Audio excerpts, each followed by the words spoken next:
Step out of the truck. Now. The voice cut through the cold midnight air like it had every right to be obeyed, like the flashing red and blue lights bouncing off the chrome grille of the 18-wheeler made the command unquestionable, final, absolute. Danielle Carter didn't move. Her hands stayed on the steering wheel, rough palms pressed against worn leather, fingers still, steady, deliberate. The engine idled low beneath her, a deep mechanical hum vibrating through the cab, through her ribs, through the silence. She refused to brake too quickly. Outside, the highway stretched for miles in both directions, empty except for the patrol car angled behind her trailer, headlights flooding the asphalt in harsh white light. 53 feet of steel and cargo sat behind her, parked clean on the shoulder line. No swerving, no speeding, no reason. She had checked her mirrors twice when the lights first appeared, eased off the gas, signaled properly, brought the truck down from 65 miles per hour to a controlled stop like she'd done 1,000 times before. This wasn't new.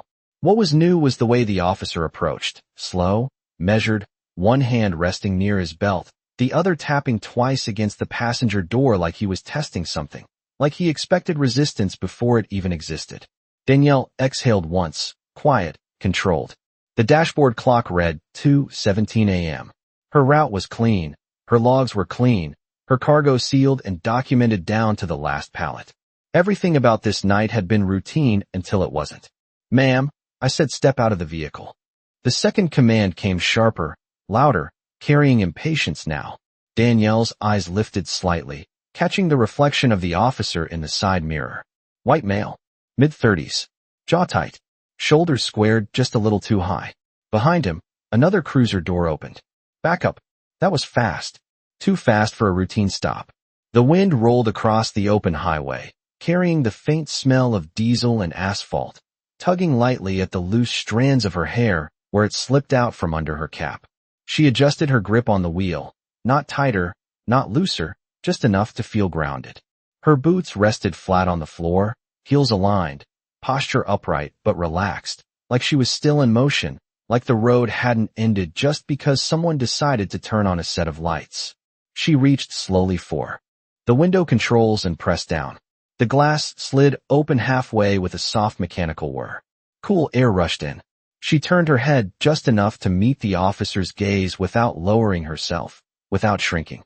"Officer," she said, her voice even, calm, measured to the point where it almost disappeared into the hum of the engine. "Is there a reason for the stop?" The question hung there, simple, direct, but it shifted something. Just slightly. The officer's expression didn't change, but his stance did. A fraction. Enough to notice if you were trained to notice. Enough to understand this wasn't going exactly the way he expected. The second officer moved into view now, standing a few feet back, scanning the truck, the trailer, her face, like he was searching for something that justified the moment after the fact. Danielle didn't look at him. She didn't look away either. She stayed centered, eyes forward, breath steady, every movement intentional, every pause controlled. The lights kept flashing. Red, blue, red, blue, painting the inside of the cab in alternating color like a warning, like a test. Somewhere in the distance, a semi roared past in the opposite lane, its headlights streaking by for half a second before disappearing into darkness again. Then silence returned. Heavy, waiting. And Danielle Carter sat exactly where she was, not refusing, not complying, just holding the moment in place long enough for the truth to show itself. Danielle kept her gaze steady, but inside, her mind moved with quiet precision, cataloging details the way she always had, the way long nights on the road had taught her to do without thinking. The badge number on the first officer's chest caught the reflection of the cruiser lights, half visible, half obscured by shadow. The second officer shifted his weight from one foot to the other, boots scraping lightly against the gravel shoulder, the sound small but sharp in the stillness. The radio on his shoulder crackled once, then went silent again, like someone listening in but not ready to speak. Danielle's truck idled beneath her, a familiar presence, steady and predictable, unlike the tension building just outside her window. "License and registration," the first officer said, his tone flatter now, controlled, but edged with something that did not belong to routine. Danielle nodded once, slow enough to show compliance, not submission. She reached for the visor, pulled down the clip that held her documents, and slid them free with careful fingers. No sudden movements. No hesitation either. She handed them over through the open window, her arm relaxed, her posture unchanged. The officer took them without a word, stepping back half a pace as he glanced down at the information, his eyes moving quickly, searching for something that would confirm whatever assumption had brought him here in the first place. Danielle watched the reflection of his face in the mirror rather than turning fully toward him. It was easier that way. Cleaner. The second officer circled slightly toward the rear of the cab, his flashlight beam sweeping across the side of the truck, pausing on the company logo, then the Department of Transportation numbers, then the sealed latch on the trailer. Everything was in order. Everything was exactly where it should be. "Where are you coming from tonight?" the first officer asked, still looking at the documents. "Memphis," Danielle answered, her voice calm, steady, giving only what was asked. "And where are you headed?" "Raleigh." A short pause followed, just long enough to feel deliberate. The officer lifted his eyes from the paperwork and studied her again, as if the route itself had raised a question that he could not quite explain. Behind him, the second officer stopped his sweep and turned back toward the cab, exchanging a glance that said more than words would have. Danielle caught it. Not the details, just the intent. Suspicion looking for shape. The highway remained empty, the night stretching wide and open around them. But the space between Danielle and the officers felt narrower now, tighter, like the air itself had shifted. The first officer tapped the edge of her license lightly against the registration, a soft rhythmic motion that seemed unnecessary, almost performative. "Do you mind if we take a quick look inside the trailer?" he asked. The question came casual, but it did not land that way. Danielle's fingers rested lightly against the steering wheel again, her thumb tracing the seam in the leather without moving her hand from its place. Her eyes stayed forward, then lifted slightly, meeting his gaze again through the open window. "Is there a reason you need to do that, officer?" she asked. No edge, no challenge, just clarity. The second officer shifted again, his stance widening slightly, his hand brushing near his belt before settling at his side. The first officer's expression tightened, just for a moment, like something in the exchange had slipped outside the script he expected. The flashing lights continued their steady rhythm, casting alternating shadows across Danielle's face, across the dashboard, across the officer's uniform. Red, blue, red, blue. The sound of the engine filled the silence again, low and constant, grounding. Danielle did not move. She did not rush to fill the space. She let it sit, let the question remain where it was, unanswered, waiting for something real to meet it. And for the first time since the stop began, the certainty in the officer's posture seemed to hesitate, just slightly, like the moment had shifted away from him and he was not entirely sure how to take it back.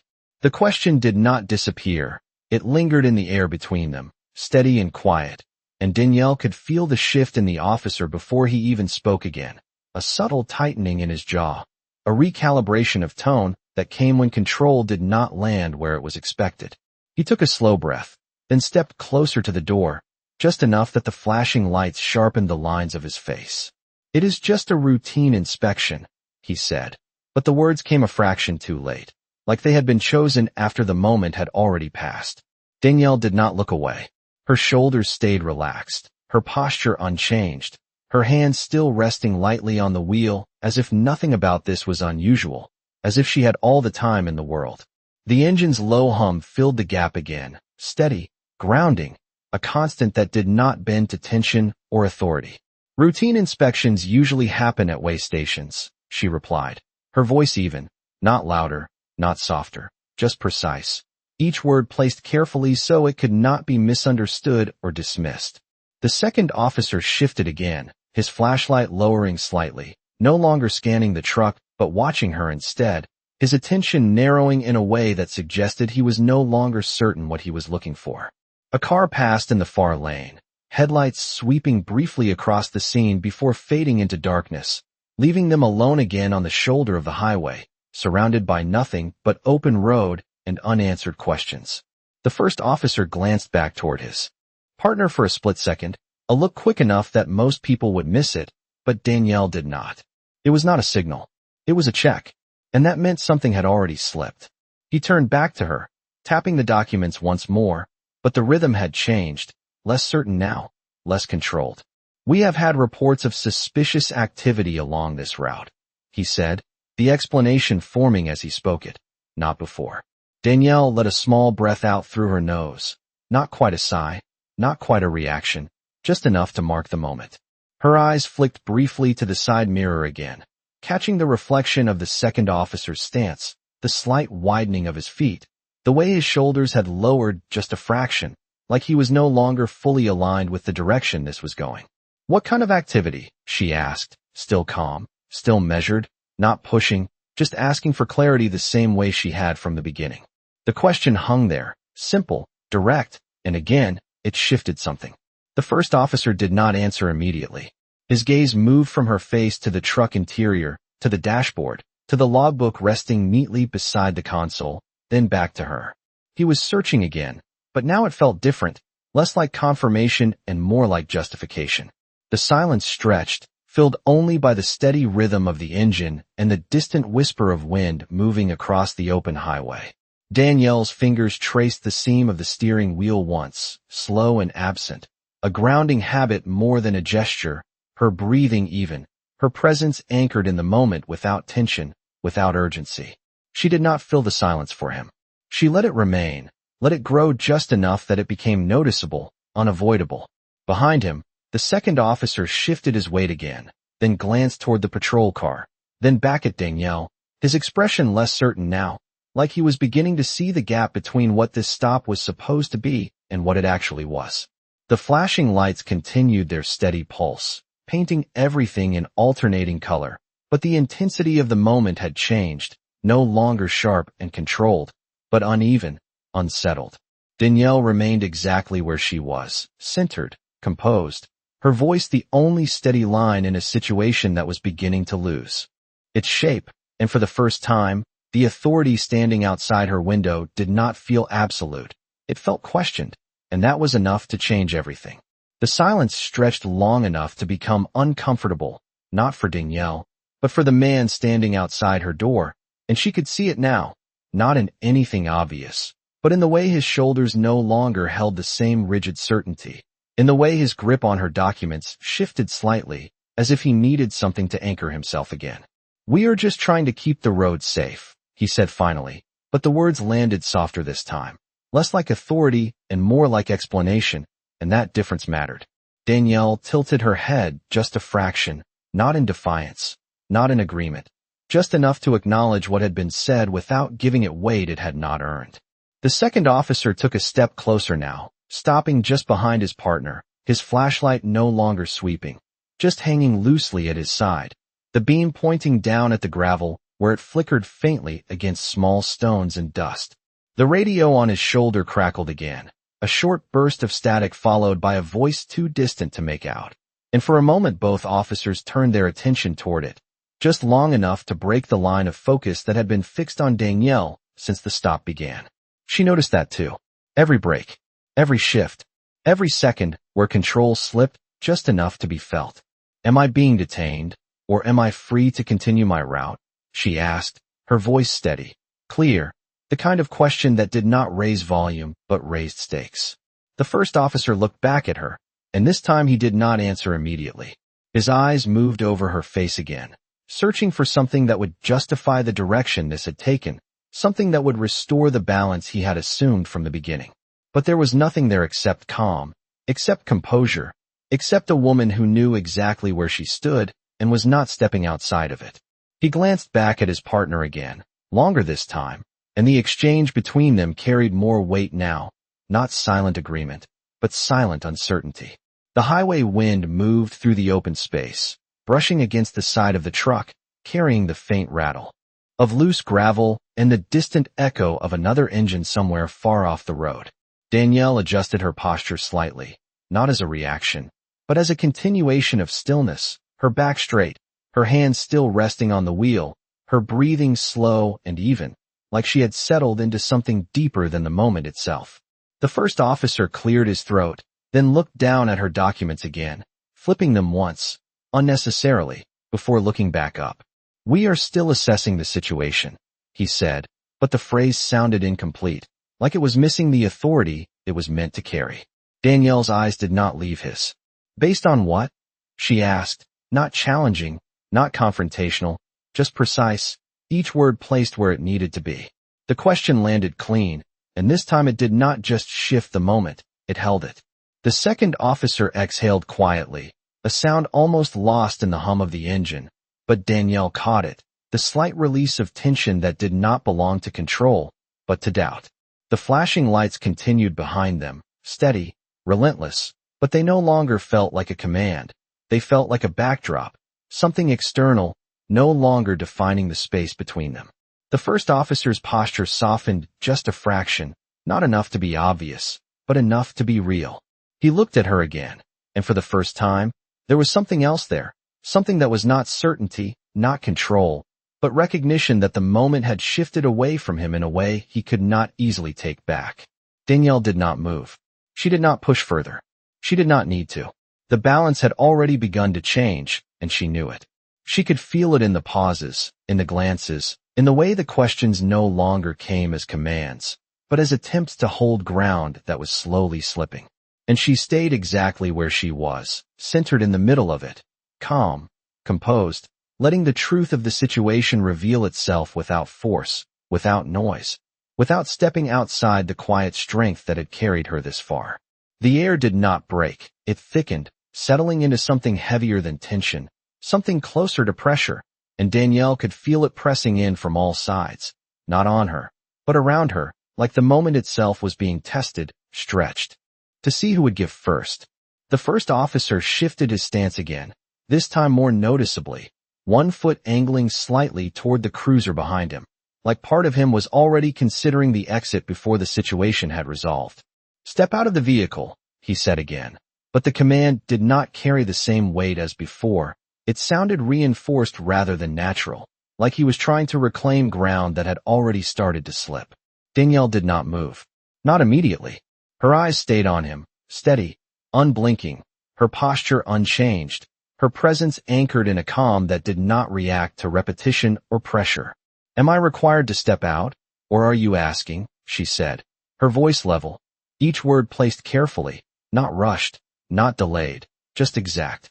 The second officer glanced at his partner quickly, then back at Danielle, and this time there was no attempt to hide it. The uncertainty was there, clear in the slight pause before he adjusted his footing again.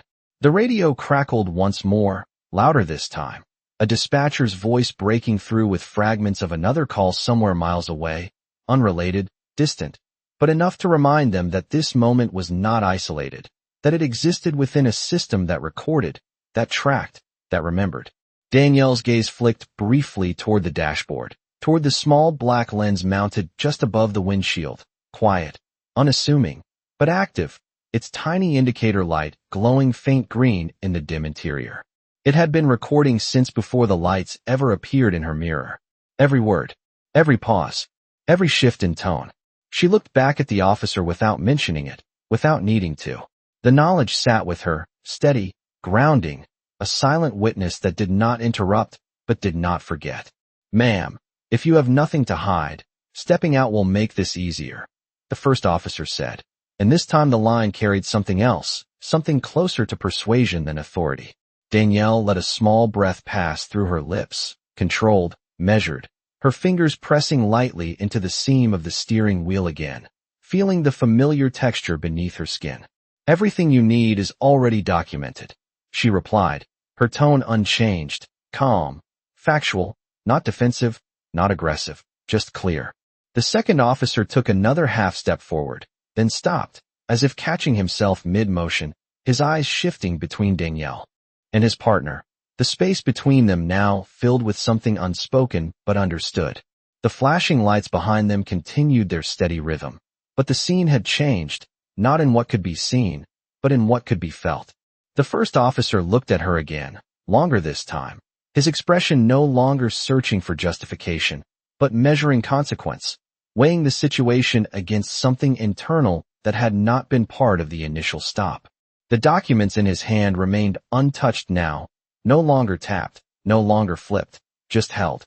"We can escalate this if necessary," he said, but even that sounded uncertain, like the word itself had lost some of its power in the space between them. Danielle did not react.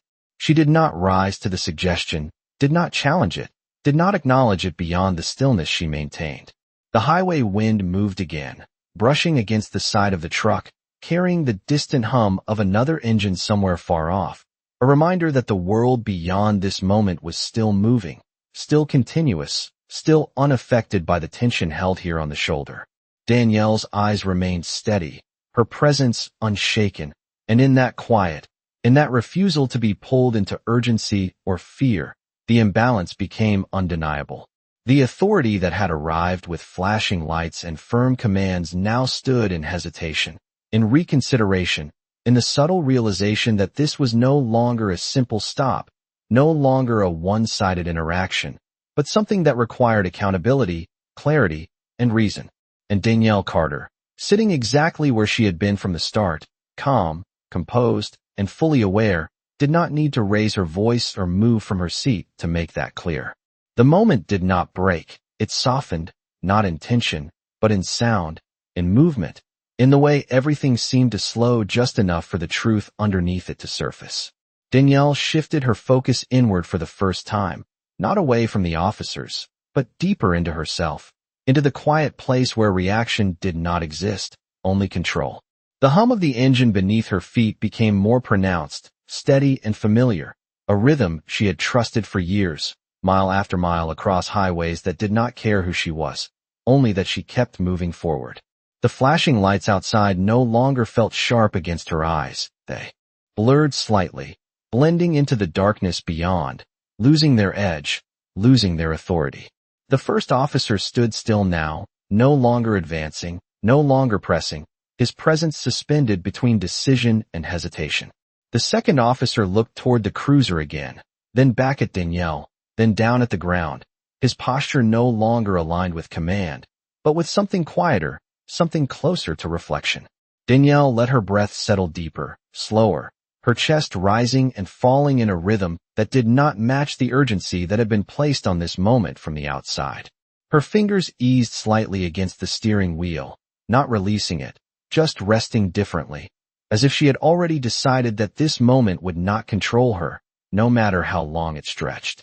The air through the open window carried a cooler breeze now, brushing against her skin, grounding her further in the present, in the reality of the night beyond the flashing lights, beyond the voices, beyond the assumptions that had brought this encounter into existence.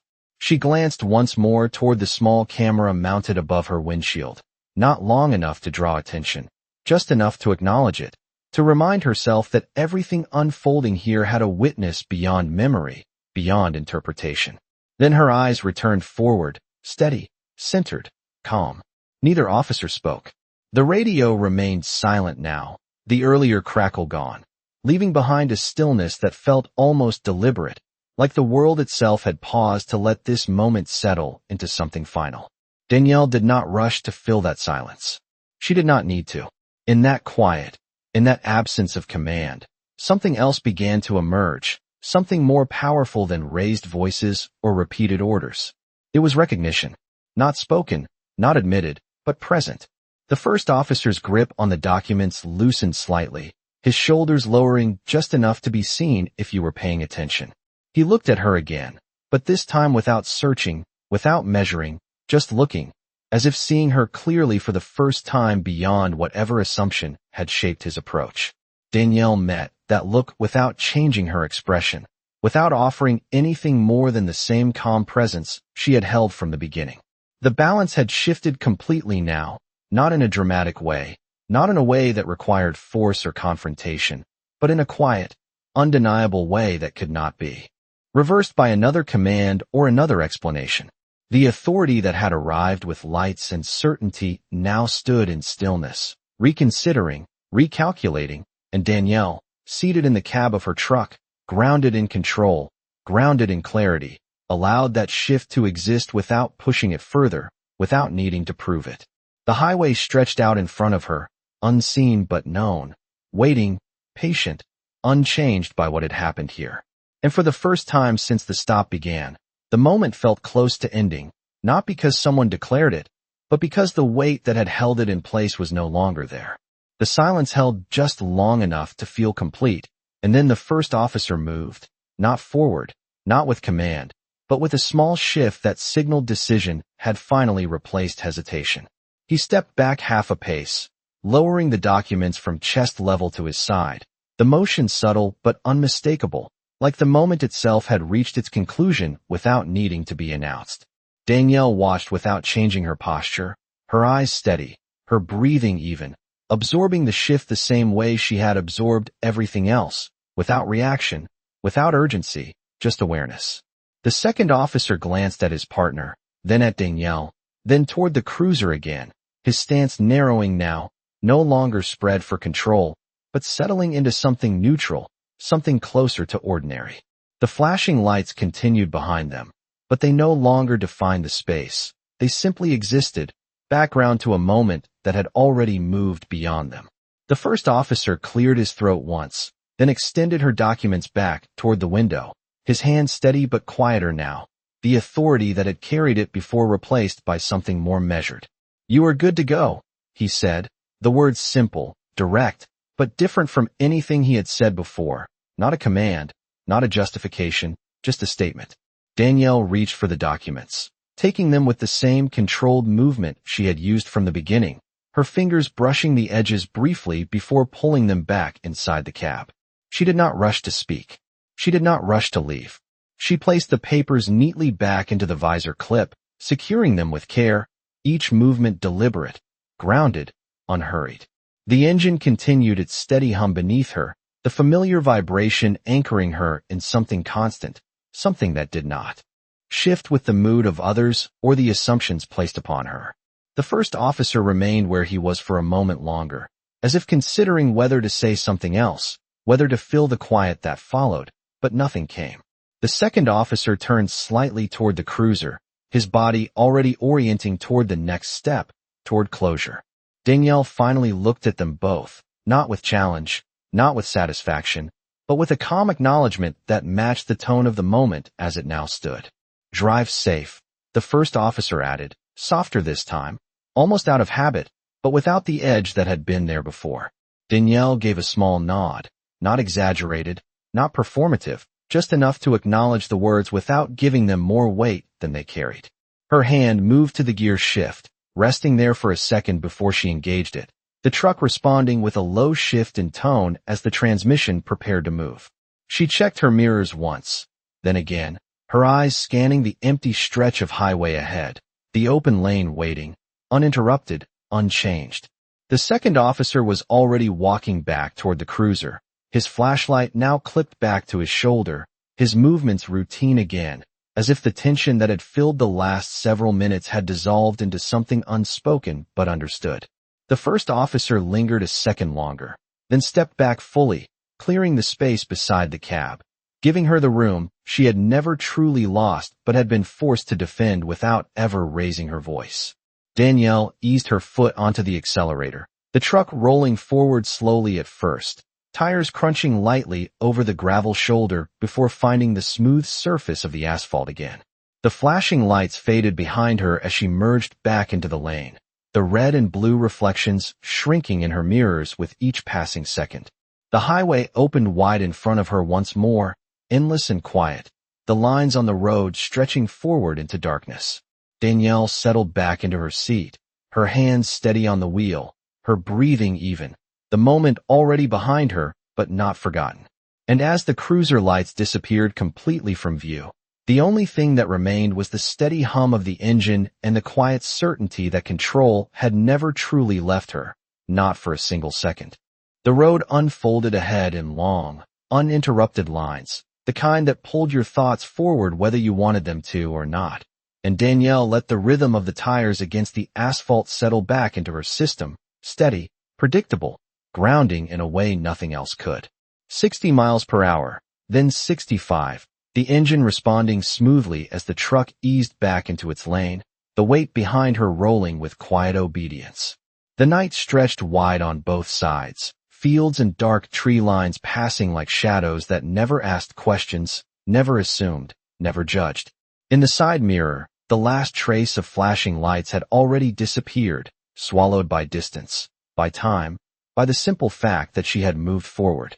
Her hands remained firm on the wheel, not tight, not loose, just exactly where they needed to be, her posture relaxed but aligned, her breathing even, as if the moment that had just passed had never tried to disrupt it. But it had, and she knew it, not in a way that lingered with fear, but in a way that stayed with clarity. Danielle reached up briefly, adjusting the brim of her cap, then let her hand fall back to the wheel, her fingers brushing the seam again, a quiet habit that kept her centered between miles. The dashboard lights cast a soft glow across the cab, illuminating the edges of her logbook, the neatly stacked papers, the small details that made up her world on the road. Everything was in place. Everything had always been in place. And still, it had not been enough for them.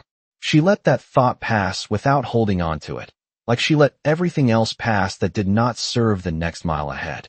The hum of the engine deepened slightly as the road inclined, a gentle rise that carried her forward, her eyes scanning the dark stretch ahead, the reflective markers on the pavement catching her headlights in steady intervals. The truck felt solid beneath her, dependable, a machine that did not question her presence, did not second-guess her right to be there. And in that, there was a quiet kind of peace. Her gaze shifted briefly to the small camera above the windshield again, its indicator lights still glowing, still recording, still holding everything that had happened without bias, without distortion. She did not reach for it. She did not need to. The truth did not require her to relive it. It simply existed. She leaned back slightly into the seat, her shoulders settling, the tension that had never fully taken hold now releasing in small, almost unnoticed ways, like a breath that had been held without her realizing it. The highway signs passed overhead, green and reflective, marking distances, exits, directions, all of it clear, all of it certain in a way that the last several minutes had not been. Danielle followed the lines, the markers, the path laid out in front of her, not because she had to, but because she chose to. That was the difference.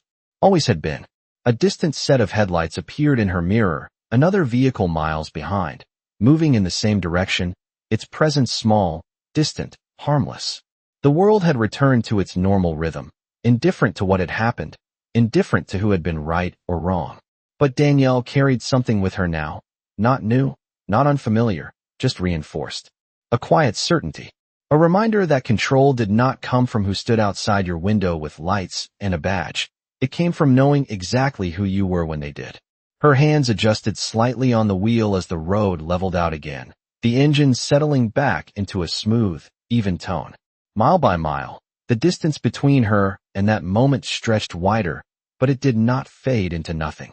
It remained, not as weight, but as clarity, as something that sharpened rather than burdened. The night air pressed softly against the sides of the truck as she moved through it, steady, uninterrupted, her path clear, her direction unchanged. And somewhere behind her, on a quiet stretch of highway now empty again, two officers stood with a moment they could not rewind, a silence they could not ignore, and a truth that had revealed itself without force, without volume, without anything more than a woman who never once stepped out of who she was. The miles continued to fall behind her, quiet and steady, the white lines on the road stretching forward into darkness like a promise that did not need to be spoken. Danielle kept her eyes ahead, her hands steady on the wheel, her breathing even, the rhythm of the drive settling fully back into her body. The truck moved with a low, constant hum, the kind of sound that became part of you after enough nights alone on the highway, a sound that did not ask questions, did not judge, did not shift with the mood of the world around it. It simply carried you forward. The sky above was wide and empty, a deep stretch of black with faint stars barely visible through the haze, distant and quiet, like everything else that mattered right now. Danielle adjusted slightly in her seat, her shoulders relaxing into the worn fabric, her posture still upright, but no longer holding any trace of tension from what had passed. It was over. Not because someone said it was, not because of a final word or a clear ending, but because she had moved beyond it, mile by mile, breath by breath, leaving it exactly where it belonged. Behind her, her eyes flicked once more to the mirror, not searching, not expecting, just a habit, a final check. Nothing followed. Just darkness. Just road. Just distance growing wider with every second. She let her gaze return forward, her focus narrowing back to the lane ahead, the reflective markers catching her headlights in steady intervals, guiding her without effort, without doubt. Everything was simple again, clear, the way it had been before the lights ever appeared. Her fingers shifted slightly on the wheel, not gripping, not releasing, just adjusting to the flow of motion, to the quiet control that had never actually left her, not even for a second. That was the part that stayed. Not the tension, not the voices, not the flashing lights. Just that. Control. Calm. Presence. Danielle reached briefly toward the radio, turning the dial just enough for a low, distant station to come through, soft music filling the cab, blending with the hum of the engine, creating a space that belonged only to her again. No interruptions. No assumptions. No one telling her where she needed to stand or how she needed to respond. Just the road, the truck, and the quiet certainty that she carried within herself. The highway sign ahead reflected her headlights, green and steady, marking the next exit miles away, the next stretch of road, the next destination waiting without urgency. Danielle did not rush toward it. She did not slow down either. She stayed exactly where she needed to be, moving forward at her own pace, guided by something deeper than directions or schedules. The moment behind her did not need to be revisited, did not need to be explained, did not need to be spoken about to exist. It had already done what it needed to do. It had revealed what it needed to reveal. And now, it was quiet. The kind of quiet that does not demand attention, but settles into you, becoming part of the way you move, the way you see, the way you understand the world without needing to announce it. Danielle drove on, the road opening endlessly in front of her, the night wrapping around the truck like a calm, steady breath, and in that silence, in that motion, in that unbroken line forward, there was something stronger than any voice raised against her, something clearer than any authority that had tried to define her. There was truth, and it did not need to say a single word.